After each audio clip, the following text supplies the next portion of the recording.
Jesus called together those he had chosen, 12 of them, and he sent them out. He didn't just release them to the unknown or for the unknown, all by themselves. No. The instruction was simple. The direction was clear. Jesus preached and practiced that charity must begin at home, accompanied by the power that is in his name and in his word. He sent forth his disciples to start from nearby locations and move further out, doing what they had watched him do since they had been in training. Heal, deliver, spread hope everywhere they went, and tell everyone of God's kingdom. These are the things he told them.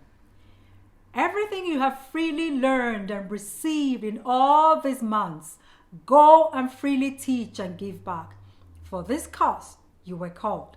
I have sent you in God's name. You are nobody's burden but God's.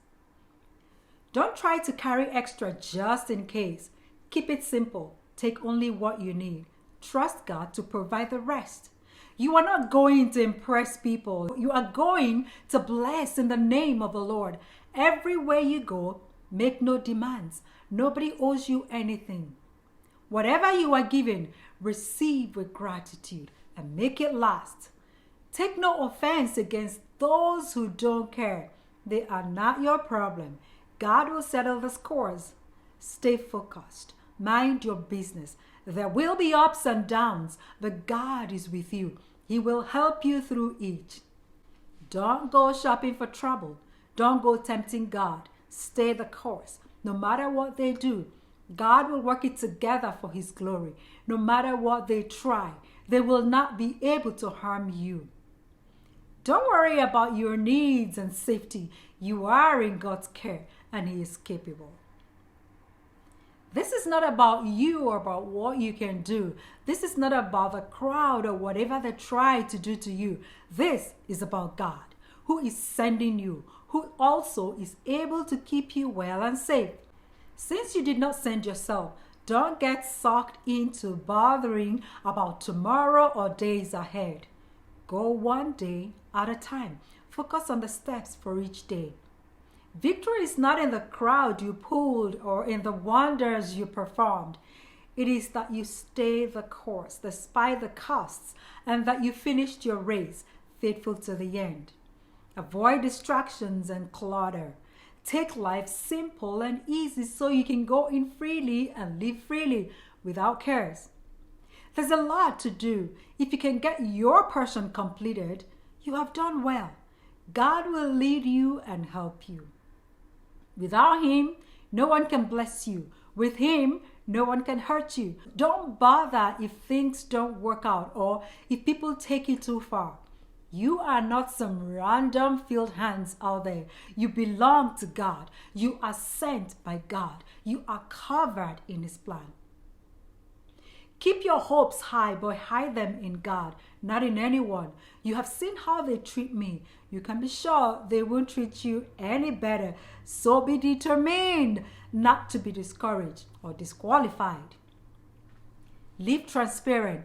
God is watching, and you never know who else is watching. I have led you in the light. Walk continuously in the light, because everything will eventually come to light. Fear nobody, fear nothing, but fear God, from whom none can escape. Let his fear keep you in the path of trust and obedience. If earthly employers provide insurance coverage for their employees, how much more will God guard your every breath and step? You have no idea the high price he's placed from the tiniest hair on your head to the smallest cell on your feet. Don't be afraid or ashamed to let the world know that you are mine. As you declare me to the world, I will be telling the Father about you and what you're doing. But if you don't, then sorry but no sorry, I have nothing to tell the Father about you. I didn't come to make people feel good and act nice. No, I came to shine the light of truth, and you know that truth makes some people uncomfortable. And when people are uncomfortable, they do weird things. So don't be surprised when they act weird with you.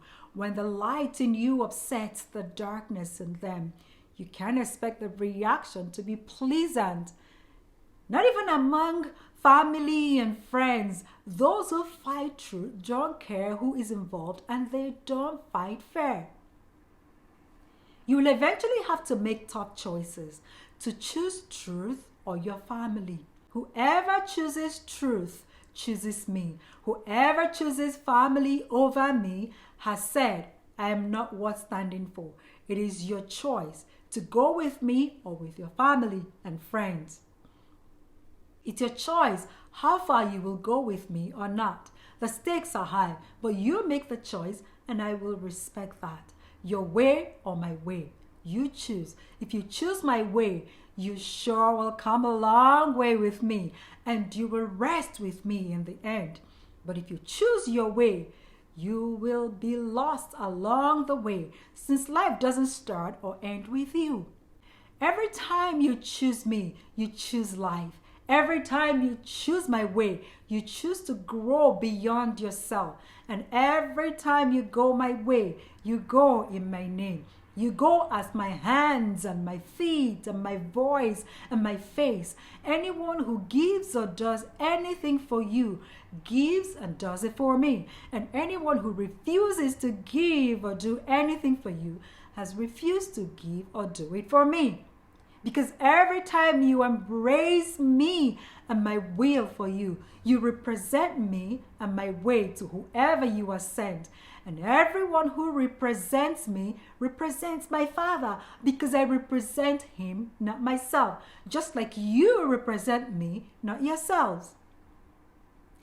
It's a tough life we are called to, but we can do all things because we don't depend on ourselves or on our resources. We depend on the Father who sent us in his name. And he does not ask too much of us. He values every step of faith and every labor of love done in his name. Every little step in service or sacrifice counts so much with God and shall be rewarded generously. Time to get our journal for some reflections. In what aspects do you think God is calling you or has called you to serve him? In which location do you think that calling will be served? What will be required of you to serve as a faithful steward in terms of education, skill, whatever?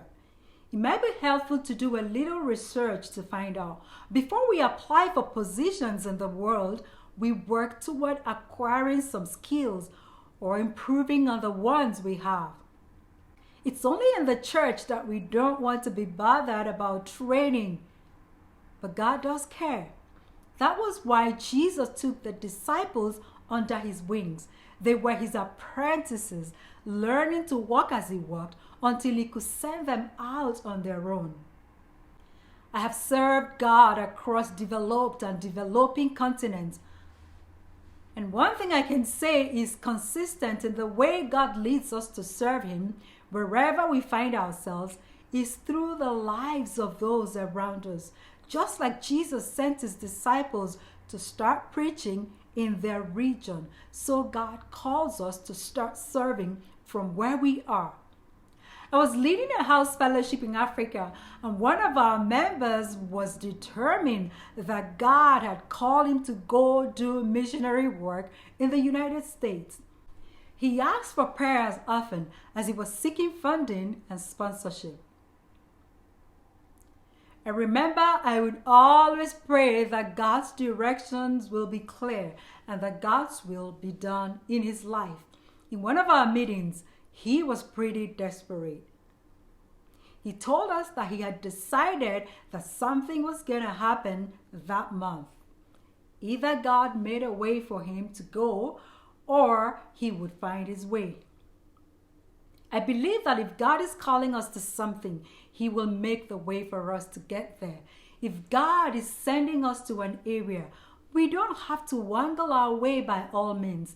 There were all kinds of needs everywhere we turned in our locality then, but this brother didn't see it and wasn't serving any. His mind was set to go to the United States, while my friends in the States were stressing and sweating, seeking funds and opportunities to come serve in Africa. To be sincere, a lot of the funds spent on some of those trips will better serve the people if it were channeled in other ways. Taking care of foreigners who are not really skilled in anything and not doing anything that the locals couldn't do for themselves. Add more burdens to a people whose backs are already breaking from their daily obligations.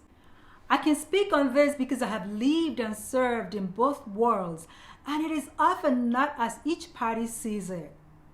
It is not impossible for God to call us to serve in faraway places, but there has to be a preparation phase for learning, growing into that calling, and maturing into the position. And oftentimes, those are kicked off, if not accomplished, starting in our immediate environment. We must be able to distinguish trips that are for education and exposure and stop lumping them all as missionary works, because a lot of them are not. Missionary trip is not a vacation tour. It is expensive, meaning that it costs those who are visiting and those who are visited. It helps when the visitors bring skills that are lacking where they are visiting, so both parties can bless one another. But let us not continue to deceive ourselves or be deceived any longer. A lot of what we call mission trips do not serve mission purpose. May God guide us to judiciously use the resources He provides to meet genuine needs in transparent ways, so that when we stand before Him on that day, we will be told, "Welcome home, thou good and faithful servant." Check out the links and scriptures below for additional help. Feel free to share your thoughts and answers in the comments. Be inspired. You are a star, and it's your time to shine. Don't forget to subscribe and share this with family and friends. Join me in the next video, still on this series of divine interruption, as we explore the question, are you really the one?